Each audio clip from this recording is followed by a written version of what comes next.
शेरनी और भेड़िया शावक। एक बार एक जंगल में एक शेरनी ने दो बच्चों को जन्म दिया।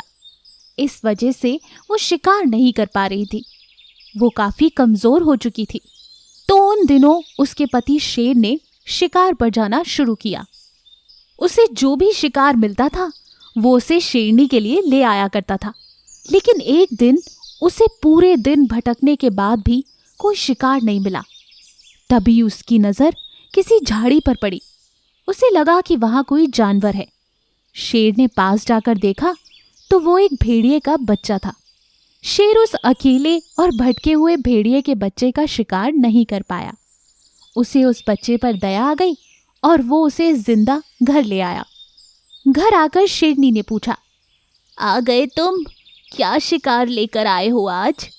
शेरनी के सवाल पर शेर ने जवाब दिया, आज मुझे पूरे दिन भटकने के बाद भी जंगल में कोई शिकार नहीं मिला, लेकिन आखिरकार मुझे इस भेड़िए का बच्चा मिला, लेकिन मैं उसका शिकार नहीं कर पाया। अगर तुम चाहो तो तुम ही इसे मारकर खा लो। शेर की बात सुनकर शेरनी ने कहा, जब आप इस बच्चे को नहीं मार पाए तो मैं कैसे मार सकती हूँ? मैं उसे नहीं मारूंगी। मैं इसे अपना तीसरा बच्चा समझकर पालूंगी। और उसके बाद शेर के दो बच्चे और एक भेड़िए का बच्चा साथ साथ बड़े होने लगे। कुछ महीने के बाद शेर के दोनों बच्चे और भेड़िए का बच्चा साथ साथ मिलकर खेल रहे थे। तभी एक दिन पास से एक हाथी गुजरता है। हाथी को देखकर शेर के दोनों बच्चों ने एक दूसरे से कहा, अरे भाई देखो, घुसपैठिया आ रहा है, चलो इस पर हमला करते हैं। लेकिन तभी भेड़िए के बच्चे ने उन्हें रोका और कहा, वो तो हाथी है और हमारी पूरी जाति का दुश्मन है। वो हमें कुचल देगा। चलो हमें यहाँ से भाग निकलना चाहिए। भागने की बात सुनकर शेर के बच्चे भेड़िए के बच्चे पर हंसने लगे। लेकिन भेड़िए के बच्चे को अपनी जान की फिक्र थी, इसलिए वो वहां से भाग गया। शाम को घर आकर शेर के बच्चों ने शेरनी को हाथी के बारे में बताया और ये भी बताया कि भेड़िए का बच्चा वहां से जान बचाकर कैसे भाग गया। शेर के बच्चों को उसका मजाक उड़ाते देख भेड़िए का बच्चा गुस्सा हो गया और कहने लगा, तुम सब मूर्ख हो। अगर मैं तुम्हें सावधान नहीं करता तो वो हाथी आज तुम सबको कुचल कर चला जाता। अपने बच्चों को इस तरह से झगड़ते हुए देखकर शेरनी ने उन्हें चुप करते हुए कहा और भेड़िए के बच्चे को वो अपने साथ बाहर ले गई। जब शेरनी और भेड़िए का बच्चा दोनों अकेले में थे तब शेरनी ने भेड़िए के बच्चे को समझाते हुए कहा, बेटा देखो, वो तुम्हारे बड़े भाई हैं, तुम्हें उनसे इस तरह से बात नहीं करनी चाहिए। लेकिन मजाक बनने की वजह से भेड़िए का बच्चा गुस्से में था।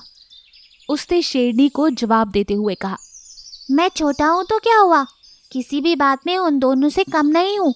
अगर अगली बार वो मेरा मजाक उड़ाएंगे तो मैं उन दोनों को मार दूंगा। भेड़िए के बच्चे की बात सुनकर शेरनी मन ही मन हंस रही थी। शेरनी ने सोचा कि अब इस बच्चे को सब सच बता देना चाहिए। उसने भेड़िए के बच्चे को बताया, बेटा तुम शेर के बच्चे नहीं हो, तुम तो एक भेड़िए के बच्चे हो। तुम बेसहारा थे इसलिए मैंने तुम्हें पाल पोस कर बड़ा किया। मेरे बच्चे जब तक छोटे हैं तब तक तुम्हें कोई नुकसान नहीं करेंगे, लेकिन जब वो बड़े होंगे तो पता नहीं कब वो तुम्हारा ही शिकार कर देंगे और तुम्हें खा जाएंगे। बेचारे भेड़िए के बच्चे ने जब ये हकीकत सुनी तो वो बहुत डर गया और बिना कुछ बोले वो दूसरे भेड़ियों के कबीले की तलाश में निकल गया। तो दोस्तों, इस कहानी से हमें ये सीख मिलती है कि हमें अक्सर अपने बराबरी वालों के साथ ही रहना चाहिए, वरना अंजाम खतरनाक हो सकता है। ऐसी और अमेजिंग कहानियों के लिए हमारे चैनल को लाइक और सब्सक्राइब करना ना भूलें। शुक्रिया। घमंडी शेरनी। एक जंगल था, उसमें एक शेर और शेरनी रहती थी। वो जंगल का राजा था और शेरनी उस जंगल की रानी। दोनों एक दूसरे से बहुत प्यार करते थे। उन दोनों के भी दो बच्चे थे, परंतु दोनों का स्वभाव बड़ा अलग था। शेर एकदम शांत और विनम्र था। जंगल में हर कोई शेर का बहुत सम्मान करता था। अगर जंगल में कोई भी लड़ाई हो जाती तो शेर उसका समाधान निकाल दिया करता था। जंगल में हर कोई शेर का बहुत सम्मान करता था अगर जंगल में कोई भी लड़ाई हो जाती तो शेर उसका समाधान निकाल दिया करता था। दूसरी तरफ शेरनी ऐसी नहीं थी। उसको अपनी ताकत का बहुत अभिमान था। वो रानी बनकर बड़ा घमंड करती थी। वो उस जंगल में हर किसी को अपने से छोटा मानती थी। और तो और वो अपने बच्चों को भी जंगल में किसी के साथ भी खेलने नहीं देती थी। जब भी वो जंगल में जाती तो किसी से सीधे मुंह बात भी नहीं करती थी, बल्कि मुंह दूसरी तरफ करके सामने वाले को नीचा बताकर निकल जाती थी। जब कभी भी उसके बच्चे किसी जानवर के साथ खेलते हुए नजर आते तो वो बच्चों को अक्सर सबके सामने डांट दिया करती थी। बच्चों, मैंने मना किया है ना, जंगल में किसी जानवर के साथ नहीं खेलना। उनकी तुम्हारे साथ खेलने की औकात नहीं है। तुम समझते नहीं हो तुम्हारा स्तर क्या है। ये सुन के बच्चे और जानवर दुखी हो जाते थे। पर माँ, हम तो बस खेल रहे हैं, ये हमारा दोस्त है। एक बार में मैंने जो कहा वो समझ नहीं आता। चलो, किससे दोस्ती करनी है किससे नहीं, तुम्हें समझ नहीं आता है क्या? एक दिन की बात है, माँ और बच्चे दोनों खाना खा रहे थे। तभी अचानक पीछे से एक जहरीला सांप बच्चे को मारने के इरादे से आया। धीरे धीरे वो बच्चों की तरफ बढ़ रहा था। माँ को इस बारे में कुछ भी नहीं पता चला। पर ऊपर आसमान में उड़ रहे एक गिद्ध ने उसे देख लिया। उसने उस सांप को मार डाला और उसने शेरनी के बच्चों की जान बचाई। पर शेरनी ने उसका शुक्रिया करने के बदले अपने बच्चों को लेकर वो वहां से चली गई। हाँ, चलो अंदर चलो, पता नहीं कैसे कैसे लोग आकर बैठ जाते हैं। इस बात से गिद्ध को बहुत बुरा लगा। एक बार माँ और बच्चे नदी किनारे खेल रहे थे। माँ, कितना मजा आ रहा है। शेरनी खेलते खेलते थक गई और वो सो गई।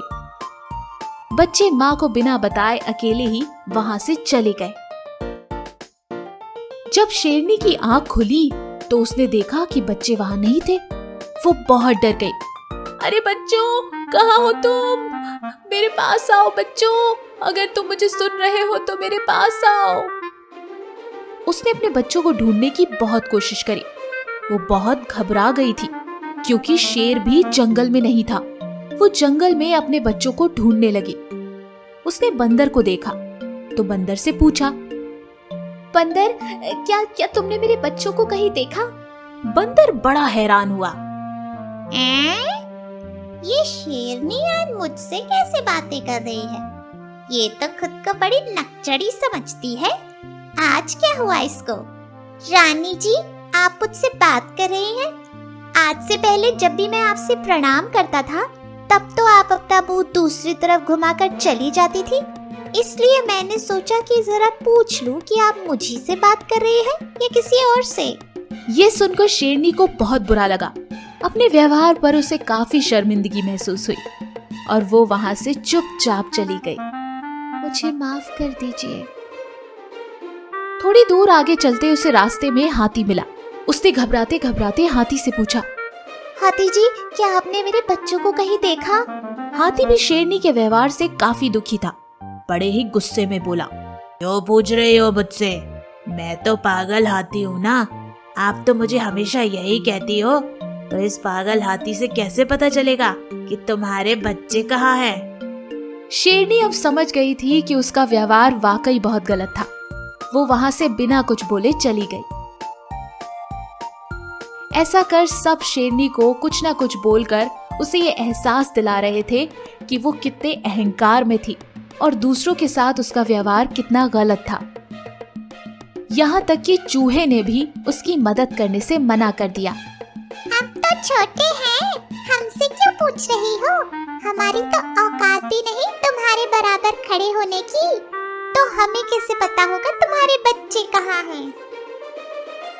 ये सब सुनने के बाद शेरनी को अपनी भूल समझ में आ चुकी थी। उसने अपने अहंकार के लिए सबसे माफी मांगी। मुझे माफ कर दीजिए, मैं समझ गई हूँ कि मेरा व्यवहार कितना गलत था। मैं आज के बाद आप सबके साथ इस तरह का व्यवहार नहीं करूँगी। कृपया कर मुझे मेरे बच्चों को ढूंढने में मदद करें। मैं माफी मांगती हूँ, मुझसे बहुत बड़ी भूल हो गई। सब जानवरों ने उसे माफ कर दिया और उसके बच्चों को ढूंढने में मदद करने लगे। कुछ ही देर बाद हाथी ने उनके बच्चों को एक पहाड़ पर खेलते हुए ढूंढ लिया। शेरनी बच्चों को देखकर बहुत खुश हुई और उसके बाद से वो खुशी खुशी हर किसी के साथ उस जंगल में रहने लगी। अब शेरनी का व्यवहार सबके साथ सामान्य था। तो देखा बच्चों, हमें कभी भी अहंकार नहीं करना चाहिए। हमें हमेशा सबके